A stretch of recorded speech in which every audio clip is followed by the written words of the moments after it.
Okay, सो इसके अलावा fixed assets के बारे में अपन ने जितना भी कुछ पढ़ा है और कोई पॉइंट आपको याद आता है तो वो सारे पॉइंट्स हमें यहाँ पे लिखने हैं। अच्छा, क्या अकाउंटिंग से रिलेटेड हमने कोई पॉइंट यहाँ पे अभी तक नहीं लिखा है? तो हम एक पॉइंट लिख सकते हैं, वेदर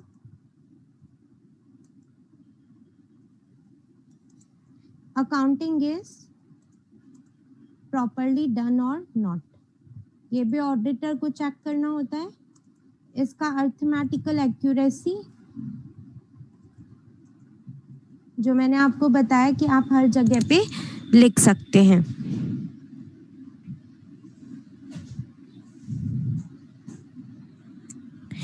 ओके, इसके अलावा जब आप नेक्स्ट क्लासेस में जाएंगे फाइनल के अंदर, या फिर अगर आपके इंटर में ही सारे अकाउंटिंग स्टैंडर्ड्स हैं तो आप एक अकाउंटिंग स्टैंडर्ड पढ़ेंगे, accounting standard 28, that is related to impairment of assets. ठीक है, इम्पायरमेंट का मतलब क्या होता है कि हमारी जो भी असेट्स है अगर उसका वैल्यू मार्केट वैल्यू से कम हो जाता है, अगर उसका वैल्यू जो मार्केट वैल्यू चल रही है वो लेस देन है हमारी कॉस्ट से, हमारी जो वैल्यू हमने बैलेंस शीट के अंदर दिखा रखी है उससे। ठीक है, से हमारे बैलेंस शीट के अंदर वैल्यू आ रही है, जो WDV आ रहा है असेट का, वो आ रहा है 5 लाख रुपीस। ठीक है, बट रियल में अगर इस सिचुएशन के अंदर हम हमारी असेट को लेकर जाते हैं तो उसका NRV है ओनली 4,20,000 रुपीज। ठीक है, तो हमें जो डिफरेंस होता है दैट इज 80,000 का हमें क्या करना पड़ता है, इम्पायरमेंट करना पड़ता है। ठीक है, अभी आपको ज्यादा समझ में नहीं आएगा ये पॉइंट, सिर्फ एक पॉइंट आपको बढ़ाने के लिए ये थोड़ी सी नॉलेज दे रही हूँ कि रियल में अभी अकाउंटिंग स्टैंडर्ड आप लोग पढ़ेंगे, जब आप लोग पढ़ेंगे कि ये जो डिफरेंस होता है इसको राइट ऑफ कर दिया जाता है P&L के थ्रू। ठीक है, और वो डिफरेंस क्या होता है, ये जो WDV और NRV के अंदर बीच में जो डिफरेंस आता है that is right of from P&L। तो अगर आपके P&L के अंदर कोई भी इम्पायरमेंट आइटम आ रहा है तो ऑडिटर को उसकी चेकिंग करनी होती है कि उसका पूरा जो ट्रीटमेंट है वो AS 28 के अकॉर्डिंग हुआ या नहीं हुआ। ये सारी चीजें हमें क्या करनी होती है, चेक करनी होती है फिक्स्ड एसेट्स के रिगार्डिंग। तो मैंने अभी तक कौन कौन सी चीजें चेक करी है, मैंने अभी तक अकाउंटिंग स्टैंडर्ड्स चेक किए। अच्छा, और कोई अकाउंटिंग स्टैंडर्ड है जो आपका इनसे रिलेटेड है, असेट्स से रिलेटेड है? कुछ आइडिया किसी को? अकाउंटिंग स्टैंडर्ड 10 नहीं होगा डेप्रिसिएशन के लिए? डेप्रिसिएशन के लिए फिक्स्ड एसेट्स है, इंटेंजिबल एसेट का भी तो AS 26 है। AS 26 हमने लिख दिया ऑलरेडी। AS 26 जो हमने गुडविल वाला पॉइंट लिखा था ये रहा। ठीक है, AS 28 इम्पायरमेंट ऑफ असेट लिखा हमने। AS 10 हम ऑलरेडी लिख चुके हैं। डेप्रिसिएशन से रिलेटेड पहले AS 6 चला करता था, अब उसे AS 10 में ही मिक्स कर दिया है, AS 6 डिलीट हो चुका है। ठीक है, इसके अलावा AS गवर्नमेंट ग्रांट पड़ा है?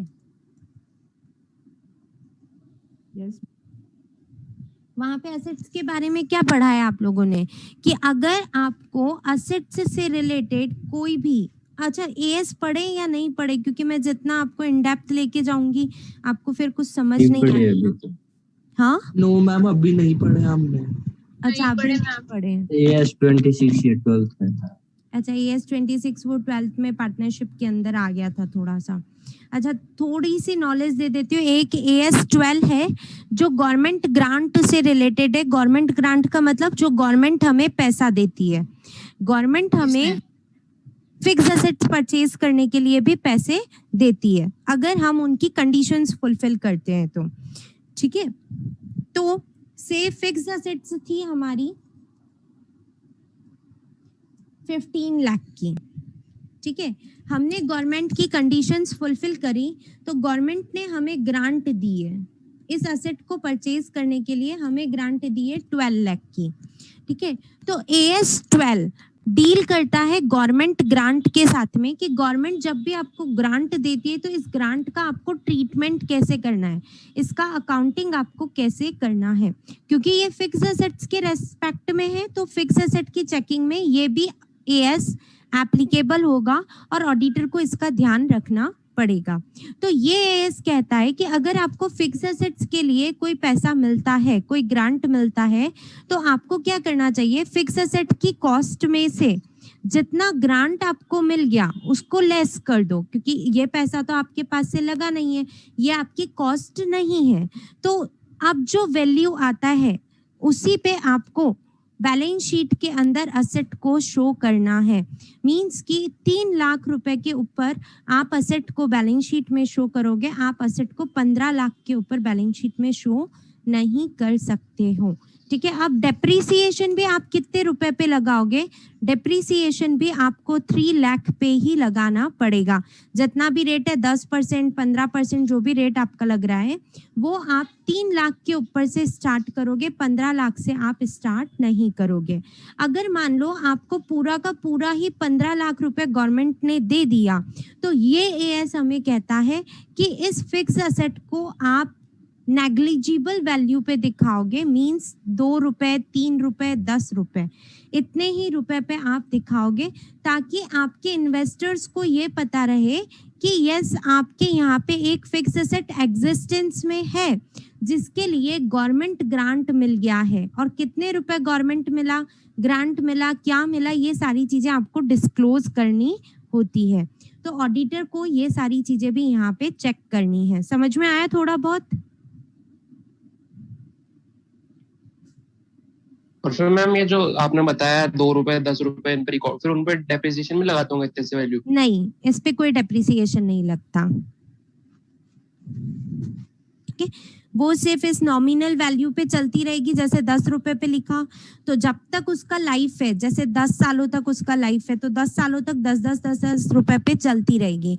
लास्ट 10 साल मतलब 10th ईयर आ गया, अब उसका लाइफ ही नहीं बचा है तो अब हम उसे P&L में डाल देंगे 10 रुपए को पूरा, और उसका वैल्यू 0 हो जाएगा, ठीक है। देन एक AS आता है accounting standard 19, this is related to lease, है ना।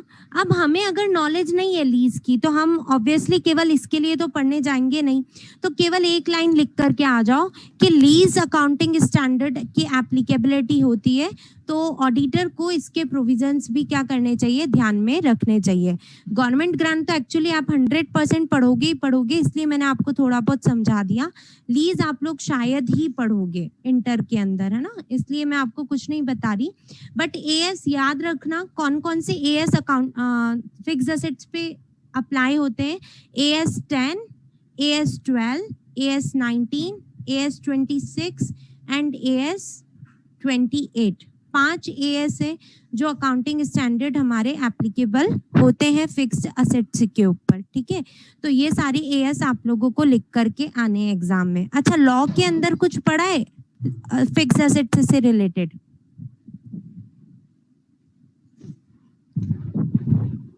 कंपनी के केस में अगर आपको फिक्स एसेट्स परचेज करना है, नो मैम उसमें तो बस वो आया था कि चार्ज क्रिएट का आया था एक बार fixed asset. Very good, very good, charge creation, है ना। तो सेक्शन जो भी हो, I don't know, I think 77 section 77 है। तो section 77 of the companies act, ठीक है। ये केवल कंपनीज के लिए पॉइंट लिख रहे हैं, इसलिए स्पेसिफिक किया है मैंने, of the companies act 2013। If any charge is created, जो आपने सेक्शन लिखा पढ़ा है उसको शॉर्ट के अंदर यहाँ पे लिख दो। If any charge created against fixed assets, तो क्या पढ़ा है अपने को, क्या करनी पड़ती है, उसकी फाइलिंग करनी होती है ROC के साथ में। Yes ma'am.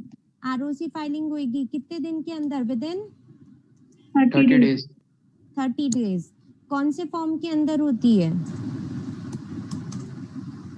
MGT 1 और MGT 9। Other than डिबेंचर में तो एंटिटी देखिए, एक तो चार्ज का खुद का स्पेसिफिक होता है, आई थिंक चार्ज CHG3 या CHG1 होगा, वो CHG2 CHG1 तो मैम अदर देन डिबेंचर के लिए है।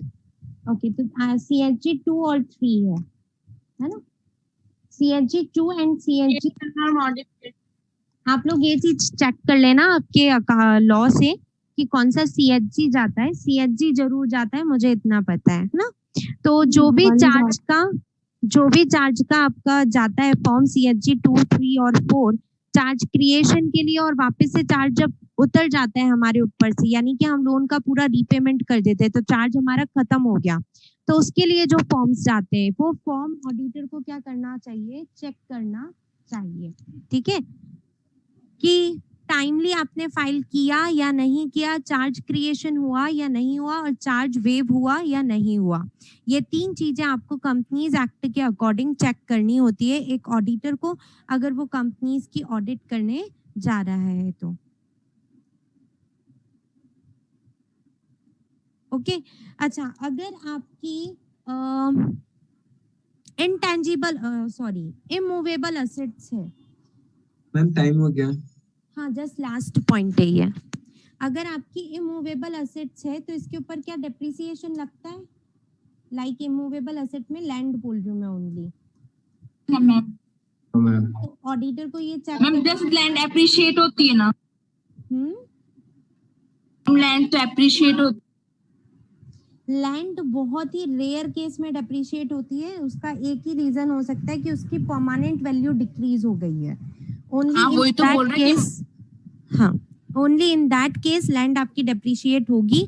नॉर्मल सिचुएशंस में लैंड कभी भी डेप्रिशिएट नहीं होती है, वो हिस्टोरिकल कॉस्ट पे हमेशा चलती रहेगी। ठीक है, तो नो डेप्रिसिएशन प्रोवाइडेड, ये चेक करना होगा। और ड्यूरिंग द ईयर अगर कोई परचेज हुई है तो उसकी रजिस्ट्री आपको देखनी होगी। ठीक है, तो इतने सारे पॉइंट्स हमने क्या बना दिए हैं, फिक्स्ड असेट्स के बना दिए हैं। समझ में आ रहा है कि कैसे वेरिफिकेशन होता है? यस, मेरे को सबका आंसर चाहिए, सब लोग साइलेंट ना बैठो। समझ में आया या नहीं आया कि वेरिफिकेशन के लिए हमें पॉइंट्स कैसे बनाने हैं? Yes ma'am. चलो, आज आपका 2 होमवर्क दे रही हूँ मैं। एक चीज तो आपको ये नोटबुक में शेयर कर रही हूँ अभी, ये नोटबुक पूरा पढ़ना ही है। ठीक है, कि कैसे क्या काम कर रहे हैं हम लोग। इसके अलावा आपका आज का होमवर्क है कि अगर आप कोई लोन लिया है, आपकी क्लाइंट ने 50 लाख रुपए का बैंक से लोन लिया है, उस लोन का वेरिफिकेशन करने के लिए, यानी वो लोन लिया नहीं लिया, उसका वैल्यू कितना चल रहा है, वो आप ही के नाम पे है नहीं है, उसका वेरिफिकेशन करने के लिए आप क्या क्या चीजें चेक करोगे। ठीक है, इसके लिए मिनिमम 6 पॉइंट लिख करके आने हैं।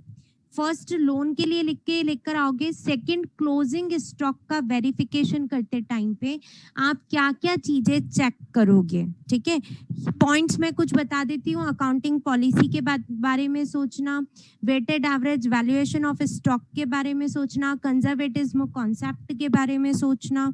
ठीक है, स्टॉक के बारे में आपने मटेरियल कॉस्टिंग के अंदर, मटेरियल हेड के अंदर बहुत सारी चीजें पढ़ी होगी, वो सारी चीजें सोचना। और कम से कम 6 पॉइंट्स क्लोजिंग स्टॉक के वेरिफिकेशन के लिए भी लिख के लाने हैं। Okay, yes ma'am. तो ये 2 चीजें आज का आपका होमवर्क है।